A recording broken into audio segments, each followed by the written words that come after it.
আল্লাহু আকবার।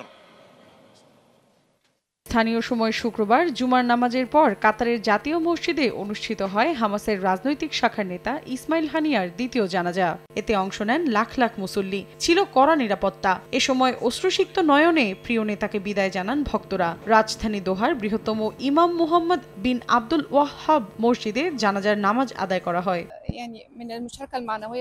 আজ আমরা এখানে এসেছি ফিলিস্তিন এবং আরবের বাসিন্দাদের সঙ্গে একাত্মতা প্রকাশে। বিদায় জানাতে এসেছি প্রিয় নেতাকে। ইসরায়েলকে প্রতিরোধ করতে সক্ষম ছিলেন হানিয়া, এতে কোনো সন্দেহ নেই। তার চলে যাওয়ায় এই ক্ষতি অপূরণীয়।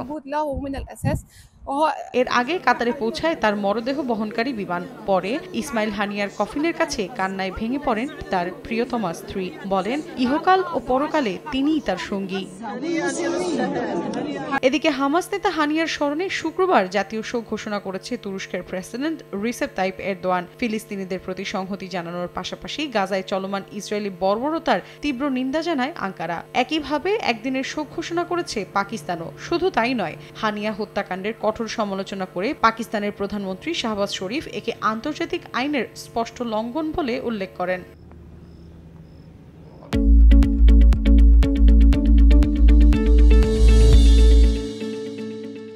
গেল বুধবার স্থানীয় সময় ভোরে ইরানের রাজধানী তেহরানের রেভলিউশনারি গার্ডের অতিথিশালায় হামলায় দেহরক্ষী সহ নিহত হন হামাস প্রধান ইসমাইল হানিয়া। কিভাবে, কারা এই গুপ্ত হত্যার সঙ্গে জড়িত তা নিয়ে চলছে চুলচেরা বিশ্লেষণ। বৃহস্পতিবার দেশটির সর্বোচ্চ ধর্মীয় নেতা আয়াতুল্লাহ আলী খামেনির ইমামতিতে জানাজা শেষে কাতারের দোহায় আনা হয় ইসমাইল হানিয়ার মরদেহ। মৌসুমী সাথী, সময় সংবাদ।